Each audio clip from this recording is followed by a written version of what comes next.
ইরাকে এক নাস্তিকের জন্ম হয়েছিল, মাজুসি নাস্তিক মুলহিদ। সে বলে বেড়াচ্ছিল আমি স্রষ্টায় বিশ্বাস করি না, কারণ স্রষ্টা দেখা যায় না। ইরাকের লোকেরা বলল আমাদের একজন ইমাম আছে, নাম নু'মান ইবনে সাবিত। কি নাম? নু'মান ইবনে সাবিত, যাকে আমরা ইমাম আল আযম আবু হানিফা বলে চিনি। সবাই বলল তুমি যে স্রষ্টারে খুঁজে পাও না, আমাদের ইমাম তোমারে স্রষ্টা দেখায় দিবে। সুবহানাল্লাহ পড়েন। সে বলল ঠিক আছে, তাহলে তোমাদের ইমামরা আসতে বলো। কবে? সামনের জুমাবারে ঠিক ভর দুপুরে, দুপুর 2টার দিকে জুমার নামাজের পরে আমিও আসবো, তোমার ইমামও আসবে, ডিবেট হবে। দেখি আমি স্রষ্টার বিপক্ষে আর তোমাদের ইমাম স্রষ্টার পক্ষে, দেখি কে জিতে যায়। এই ডিবেট দেখার জন্য হাজার হাজার মানুষ এসেছে ইরাকের কুফা নগরীতে, হাজার হাজার মানুষ এসেছে। ওই নাস্তিকও এসেছে যে আল্লাহকে বিশ্বাস করে না, স্রষ্টাকে বিশ্বাস করে। সবাই এসেছে, আসে নাই শুধু ইমাম আবু হানিফা। নাস্তিক কয় তগো ইমাম ডরাইছে। কি বলে? তোদের ইমাম ভয় পেয়েছে। উনি এসেছেন 1.5-2 ঘন্টা দেরি করে। 1.5 ঘন্টা দেরি করে যখন উনি আসলেন, নাস্তিক বলে আপনার সাথে কোনো কথা নাই, আপনার তো সময়ের জ্ঞানই নাই, আপনার সাথে কিসের আলাপ? ইমাম আবু হানিফা বললেন ইনদি উযর, আমার ওজর আছে। কি ওজর?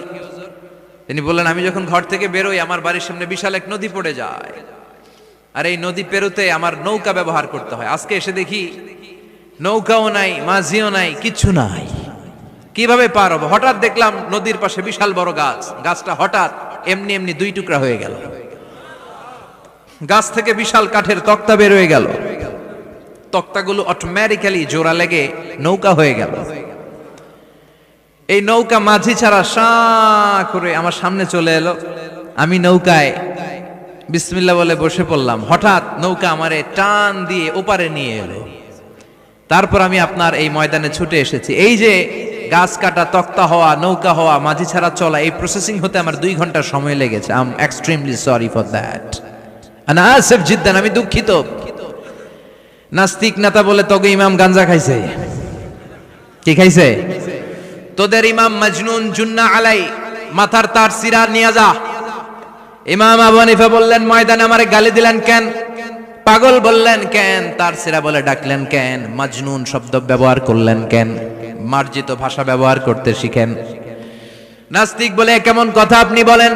শিক্ষিত মানুষ, দার্শনিক মানুষ, জ্ঞানী মানুষ, ইমাম মানুষ, কোন মানুষ ছাড়া, করাত ছাড়া বিশাল বড় বড় গাছ কাটা যায় নাকি? মিস্ত্রি ছাড়া তক্তা বানানো যায় নাকি? মিস্ত্রি ছাড়া তক্তা জোড়া লাগে এমনি এমনি নৌকা হয় নাকি? মাঝি ছাড়া পানিতে নৌকা চলে নাকি?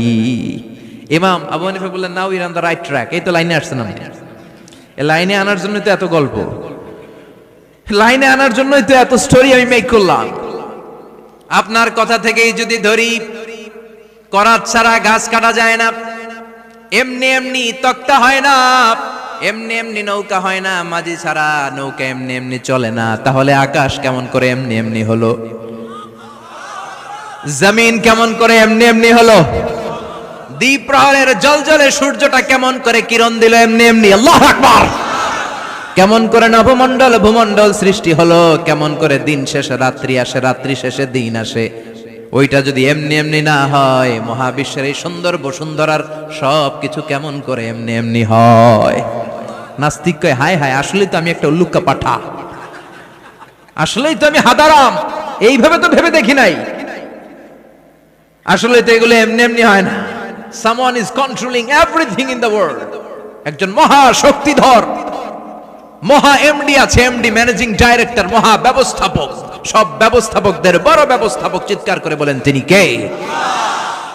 বিশাল এক ব্যবস্থাপক আছে, তিনি সব কন্ট্রোল করছেন। এতদিন পর্যন্ত আমি বুঝতে পারি নাই, আমারে মাফ করিয়ে দেন আর পড়িয়ে দেন লা ইলাহা ইল্লাল্লাহু মুহাম্মাদুর রাসূলুল্লাহ সাল্লাল্লাহু। সাইয়েদনা ইমাম আবু হানিফার হাতে হাত রেখে শাহাদা বাক্য পাঠ করেছে। সুবহানাল্লাহ পড়েন।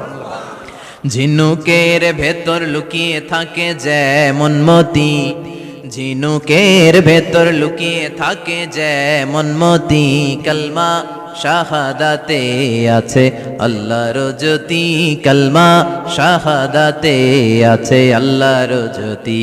সুবহানাল্লাহ পড়েন। এই জ্যোতি যার হৃদয়ে একবার টাচ করে তার জন্য জান্নাতকে খুলে দেয় কে? এজন্য এই সূরা পড়লে নাস্তিকরা আর নাস্তিক থাকবে না। নাস্তিকদের জন্য এখানে আল্লাহ মেডিসিন দিয়েছেন, কিছু ডোজ দিয়েছেন। আলহামদুলিল্লাহ পড়েন।